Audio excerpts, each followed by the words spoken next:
आज के इस श्रीमद् भागवतम की कक्षा में हम श्रीमद् भागवतम के द्वितीय स्कंद 10वें अध्याय 21वें श्लोक का अध्ययन करेंगे।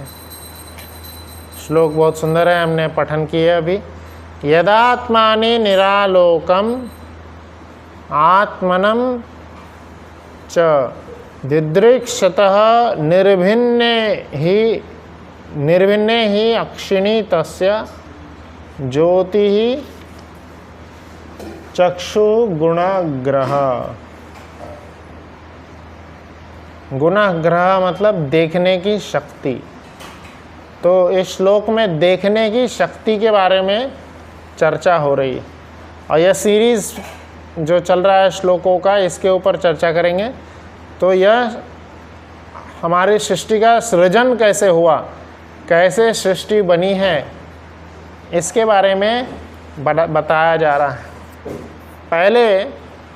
पहले श्लोक में क्या बोले थे?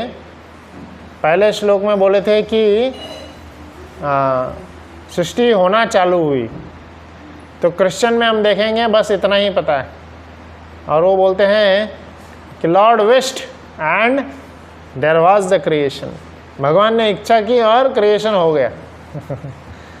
पर वो क्या है, सिर्फ एक लाइन है। और यहाँ श्रीमद् भागवतम में इतना डिटेल में बताया गया है कि पहले क्या उत्पन्न हुआ, फिर क्या उत्पन्न हुआ, फिर क्या उत्पन्न हुआ, एक एक करके सब कुछ बताया गया। जैसे सिंपल है, हम कोई बिल्डिंग बना रहे हैं तो धीरे धीरे करके उसमें ईंटें, सीमेंट, पूरा सरिया सब डाल करके पूरा बिल्डिंग बनाते हैं, और उसके बाद अंदर फिर से खोद करके इलेक्ट्रिकल के वायरिंग सब किए जाते हैं। पहले पूरी बिल्डिंग बन जाती है, पूरा क्रिएशन हो जाता है, उसके बाद समय आता है जब इलेक्ट्रिकल की बारी आती है, तो जहाँ जहाँ वायरिंग जाएगी वहाँ पे उतना एरिया सब वो फिर से खोदते हैं और फिर वायरिंग जाती है ना, इलेक्ट्रिकल वायरिंग जाती है। हमारे मंदिर में अब लास्ट फेज़ है तो इलेक्ट्रिकल वायरिंग तो जा ही रही है, तो देख सकते हैं। तो उसी प्रकार से यहाँ भी बताया गया है कि ऑलमोस्ट अब सृष्टि का सृजन हो चुका है।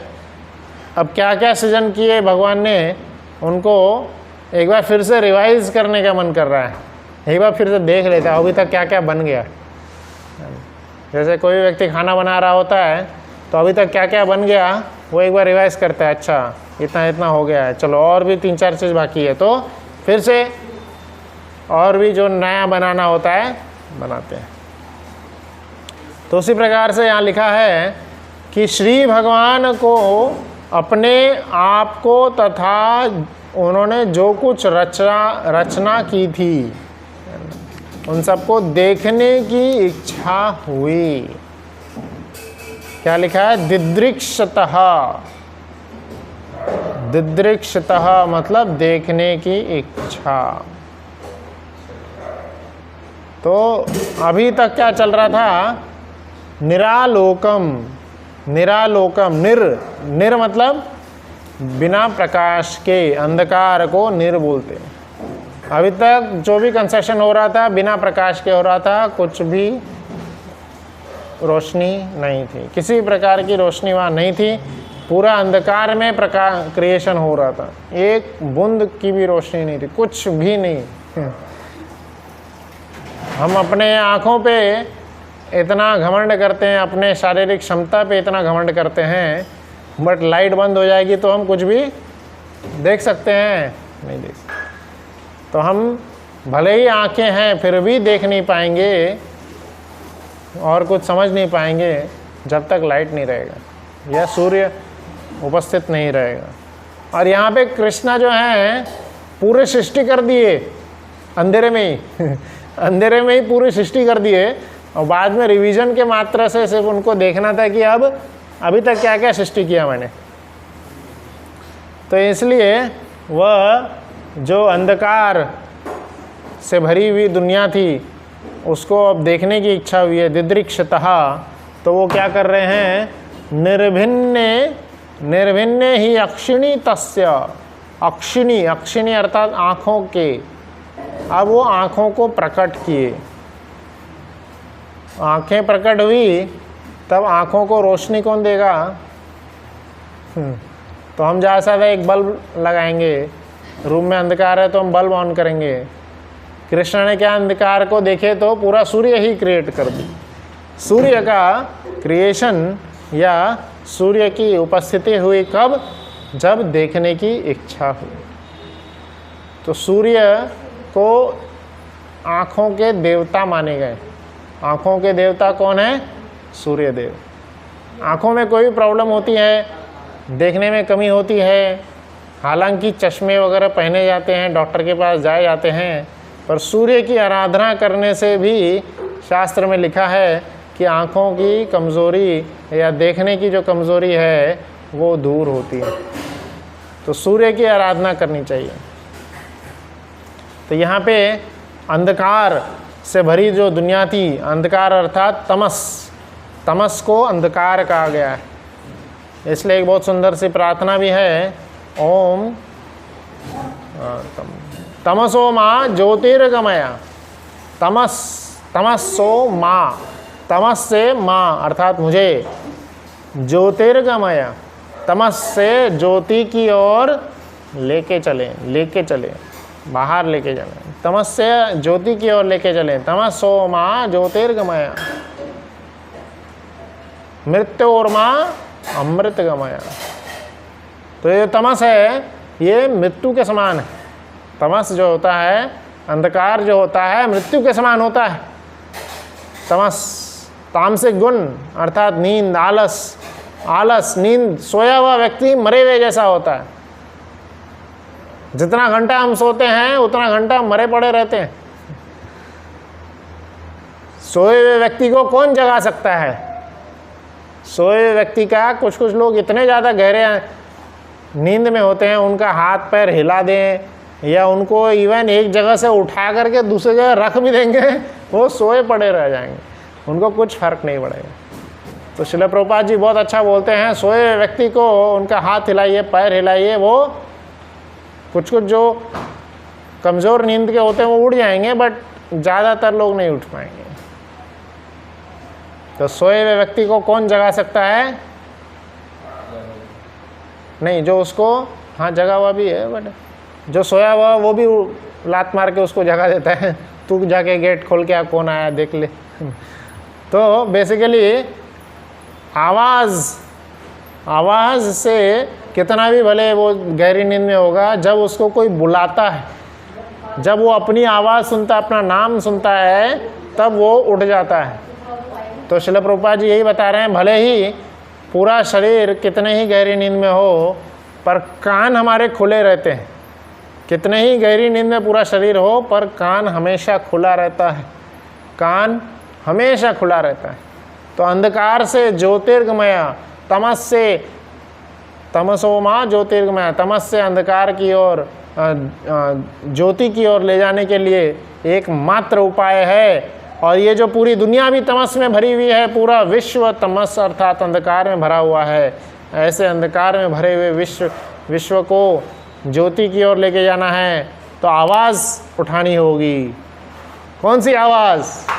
हरे कृष्णा कृष्णा कृष्णा हरे हरे, हरे राम राम राम हरे हरे।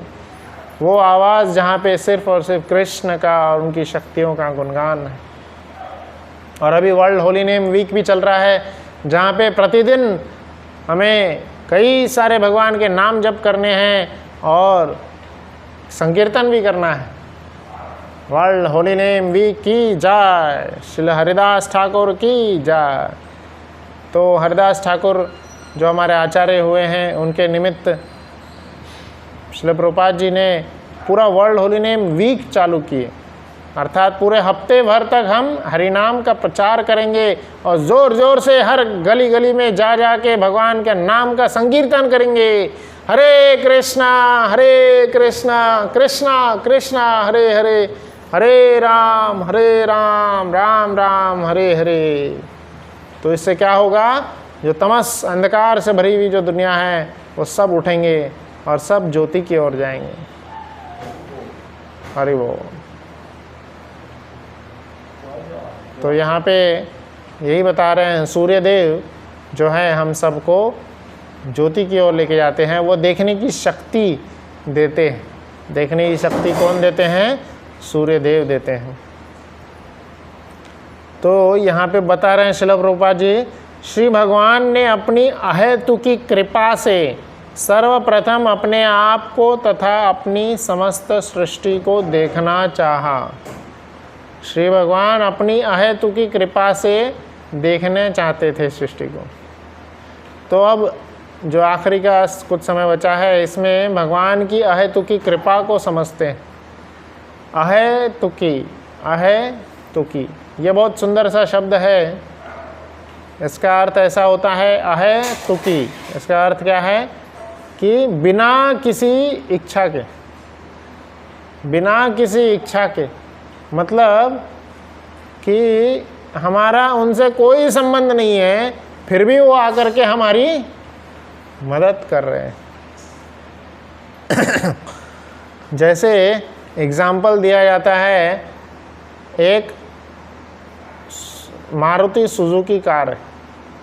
मारुति सुजुकी कार को गलती से थार ने ठोकर मार दिया, या किसने, फोर्ड की जो गाड़ी होती है ना, और उसको मारुति सुजुकी को ईगो आ गया, मैं तुझे मजा चखाऊंगी, और वो जा रही है उसको पकड़ने। तो क्या कभी भी मारुति सुजुकी जो है एम्बेसडर या थार ऐसी गाड़ियों को छू भी पाएगी रेसिंग में? नहीं छू पाएगी, उनसे आगे तो हो ही नहीं पाएगी।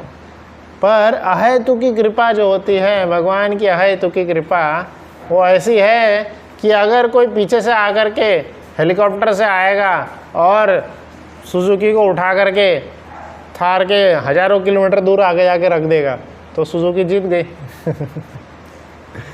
तो ये कृपा जो हुई, ना उसकी किसी ने उम्मीद की थी और ना वो होने वाला था, एकदम ही जो है सिलेबस के बाहर, एकदम ही सब कुछ इच्छा के बाहर था और सोच के भी बाहर था। क्या ऐसा भी हो सकता है? तो ऐसी कृपा को अहेतुकी कृपा बोलते हैं। अहेतुकी कृपा मतलब उसका कोई तुक ही नहीं था कि ऐसे भी कृपा हो सकती है, ऐसी भी कृपा हो सकती है, इसका कोई तुक ही नहीं था। जैसे कोई अगर छोटा सा मेहनत कर रहा है, रिक्शा चला रहा है, हम देखते हैं बाहर गाड़ियों में जब हम बाहर जाते हैं तो देखते हैं कि कोई रिक्शा चला रहा होता है, बहुत भारी भारी सामान कुछ लेके जा रहा होता है और वो ऊपर ब्रिज के ऊपर चढ़ रहा होता है। तो कोई आता है पीछे से अहेतुकी कृपा कर देता है, ऐसे टोचन लगा देता है और फिर जो इतू सा ब्रिज था, वो ऊपर चढ़ने के लिए समय लग रहा था, भारी सामान लेकर के उसको 1 घंटे लगने वाले थे, 2 मिनट में यहाँ से वहाँ। तो इसको बोलते हैं अहेतुकी कृपा, अर्थात बिना किसी तुक के कृपा हुई है। ना हमने इच्छा की है, ना हमें उम्मीद थी, ना कोई करने वाला था। ऐसी कृपा करते हैं भगवान, ऐसी कृपा करते हैं। बहुत सुंदर एग्जाम्पल आता है, जैसे मकर और हाथी अर्थात जो गजेंद्र थे, उनकी लड़ाई हो रही थी। तो गजेंद्र और मकर की जो लड़ाई हो रही थी, उसमें यह वर्णन आता है कैसे मगरमच्छ जो है बहुत ज़्यादा शक्तिशाली हो गया था, क्योंकि वह पानी में था, क्योंकि वह पानी में अपने एरिया में था, बहुत शक्तिशाली हो गया था। और जो गजेंद्र है, गज हाथियों के जो राजा थे, इतना शक्तिशाली थे, पर वो पानी में होने के कारण उनकी सारी शक्ति क्षीण हो गई थी। तो गजेंद्र पूर्ण रूप से शक्तिहीन हो गए थे और मगरमच्छ उनको अब खाने ही वाला था। उसी समय मृत्यु जब उनको नज़दीक दिखाई दी, तब उनको पिछले जन्म में उन्होंने कुछ श्लोक रट्टा मारे थे, मंदिर के कोई क्लासेस वगैरह गए होंगे, वहाँ पे कोई श्लोक रट्टा मारे थे, है ना। तो वो श्लोक बोलते हैं, ऐसे ही हमें भी जब हम पूर्ण रूप से हताश हो जाएं, है ना, भगवान को याद करना चाहिए, इसलिए श्लोक पढ़ना चाहिए। क्योंकि श्लोक क्या है ना, वो हमारे सबकॉन्शियस माइंड में स्टोर हो जाता है। कभी कभी नहीं भी याद रहेगा तो श्लोक याद आ जाता है, और भगवान का गुणगान श्लोकों के माध्यम से हम कर सकते हैं। अब बोलेगा कोई कि हमें श्लोक बोलना आता ही नहीं है, संस्कृत नहीं आता है, तो मैं श्लोक भगवान का गुणगान नहीं कर सकता। श्लोक के माध्यम से ही क्यों करना चाहिए गुणगान? क्योंकि हम जब भगवान का गुणगान करने जाते हैं तो अपनी छोटी बुद्धि से, अपनी तोतली वाणी से हम कुछ भी नहीं कर पाएंगे, कुछ करने आता ही नहीं है हमें। तो इसलिए जो आचार्यों ने गुणगान किए हैं, जिन श्लोकों के द्वारा पहले गुणगान हो चुका है, उन्हीं को बार बार दोहराएंगे तो भगवान बहुत प्रसन्न होते हैं कि ये मेरे भक्त ने पहले ही दोहराए थे श्लोक, उसका गुणगान कर रहे हैं, तो भगवान को उस भक्त का भी याद आता है। जैसे कुंती महारानी के प्रार्थनाएं हैं, भीष्मदेव की प्रार्थनाएं हैं, गजेंद्र की प्रार्थनाएं हैं, इतने सारे, भागवतम पूरा प्रार्थना से ही भरा हुआ है।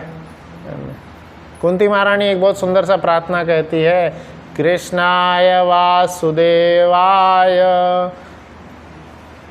कृष्णाय वासुदेवाय देवकी नंदनाय च नंदगोपकुमाराय गोविंदाय नमो नमः। तो ये प्रार्थना है, भगवान के अलग अलग रूपों का गुणगान कर रही है। कृष्णाय वासुदेवाय देवकी नंदनाय च नंदगोपकुमाराय गोविंदाय नमो नमः। अब कृष्णा के अलग अलग अंगों का गुणगान कर रही है ना। नमो पंकज नाभाय, नमो पंकज मालिने, नमस्ते पंकज अंगराय, नमस्ते नेत्राय। तो इसमें क्या बोल रहे हैं? नमो पंकज नाभाय, भगवान की नाभि पंकज अर्थात कमल के समान। नमो पंकज नाभाय, नमो पंकज मालिने, भगवान जो माला पहने हैं वो भी पंकज अर्थात लोटस की, है ना। और फिर भगवान की जो आंखें हैं, यह भी भगवान की आंखें जो कमल नयन हैं लोटस से। सब भगवान के अंगों को लोटस से कंपेयर कर रहे हैं। तो जो भी आचार्य प्रार्थना करते हैं ना, उन सभी आचार्यों में भगवान की दिव्य गुणों, भगवान के दिव्य रूप, भगवान के दिव्य नाम का गुणगान है। और इन सभी आचार्य भगवान की प्रार्थना कैसे कर रहे होते हैं? क्योंकि वो भगवान की उस अहेतु की कृपा को महसूस किए, अहेतु की कृपा जो है उसको महसूस किए। अब भगवान करते हैं, सभी पे अहेतु की कृपा करते हैं, हम सब पे भी कर रहे हैं, हमेशा कर रहे हैं।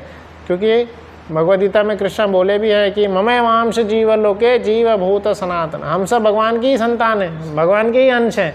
तो भगवान अंतिम समय तक हम पे अहेतु की कृपा करते रहेंगे, भले ही हम उनकी तरफ देखें या ना देखें, उनकी उस कृपा को महसूस करें या हम उसकी कृपा को बस एक ऐसा ही अचानक हुआ कोई चीज़, जैसे साइंटिस्ट लोग बोलते हैं कि यह क्रिएशन कैसे हो गया, अचानक हो गया।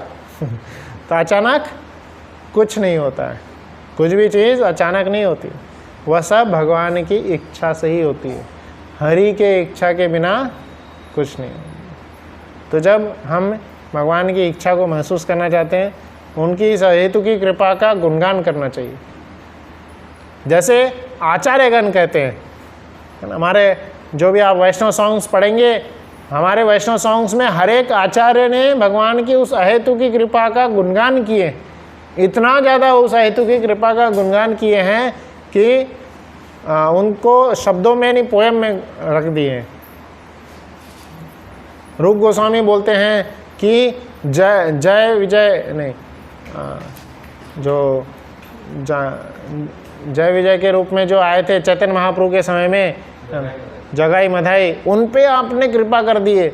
जगाई मधाई तो जो वो उन्होंने जगाई मधाई ने उनका कारण बताते रूप गोस्वामी कि उन्होंने कोई वैष्णव अपराध नहीं किए। जगाई मधाई ने सारे अपराध किए थे, ब्राह्मणों को भी मारे थे, हत्या किए थे, खून बहाए थे, चोरी डकैती सब किए थे उन्होंने, पर फिर भी जगाई मधाई पे कृपा हो गई। क्यों? अहेतु की कृपा है, अहेतु की। और इस जो अभी हमने सॉन्ग भी गाए थे, इसमें भक्ति विनोद ठाकुर भगवान की अहेतु की कृपा का गुणगान कर रहे हैं। तो प्रार्थना जब भी हम करते हैं भगवान से, प्रार्थना करने का 3 स्टेज होता है। पहले जब हम प्रार्थना करते हैं डायरेक्टली अपनी इच्छाओं को व्यक्त नहीं करना चाहिए। जब हम प्रार्थना करते हैं तो पहले भगवान का गुणगान करना चाहिए। जब भी हम प्रार्थना करते हैं भगवान का पहले गुणगान करें, भगवान की अहेतुकी कृपा का गुणगान करें। भगवान इतने महान है और मैं कितना एकदम ही गिरा हुआ, फिर भी मुझ पे कृपा कर दिए ये तो बहुत बड़ी बात हो गई, बहुत बड़ी बात हो। भगवान के इतने सारे भक्त हैं फिर भी भगवान ने मुझ पे कृपा की है। भगवान मुझे भी अभी भी ख्याल रख रहे हैं। भगवान की उस अहेतुकी कृपा का गुणगान करना चाहिए। कई सारे आचार्य गुणगान करते हैं और यहाँ इस श्लोक में भगवान की उस अहेतुकी कृपा का ही वर्णन किया जा रहा है, जिसके तहत क्या हो रहा है, उस अहेतुकी कृपा के तहत सूर्यदेव प्रकट होते हैं और पूरी सृष्टि में बहुत सुंदर रोशनी प्रकट होती है और पूरी सृष्टि को हम देख पाते हैं। तो यहाँ पे हम विराम देंगे। किसी का कोई प्रश्न है तो पूछिए। इस श्लोक का अगर छोटे शॉर्ट में हम वर्णन करें तो श्लोक में 3 चीज़ों के बारे में बताया गया है। सबसे प्रथम तमस से ज्योति की ओर जो ले जाते हैं, तमस अर्थात अंधकार। तो पूरी सृष्टि जो है अंधकार में थी, पूरी सृष्टि जो है अंधकार में थी, उससे ज्योति की ओर लेके जा रहे थे। कौन? श्री भगवान। कैसे लेके गए? दूसरा पॉइंट कैसे लेके गए कि उनको इच्छा हुई पूरी सृष्टि का देखने की। तो भगवान को इच्छा हुई देखने की, इसलिए वो क्या करते हैं, सूर्य का प्राकट्य कराते हैं। सूर्य को प्राकट्य करने के बाद में पूरी सृष्टि पे जो है अहेतु की कृपा होने के कारण दिखने लगती है। और सूर्य की प्रकट हो जाने के बाद में आंखें भी प्रकट होती है। तो आंखें जो है सूर्य की कृपा से आती है। तो ये क्या है, आंखों के देवता सूर्यदेव माने जाते हैं। तो किसी का कोई प्रश्न, कोई टीका, कोई टिप्पणी, कोई हमें बोल सकते हैं।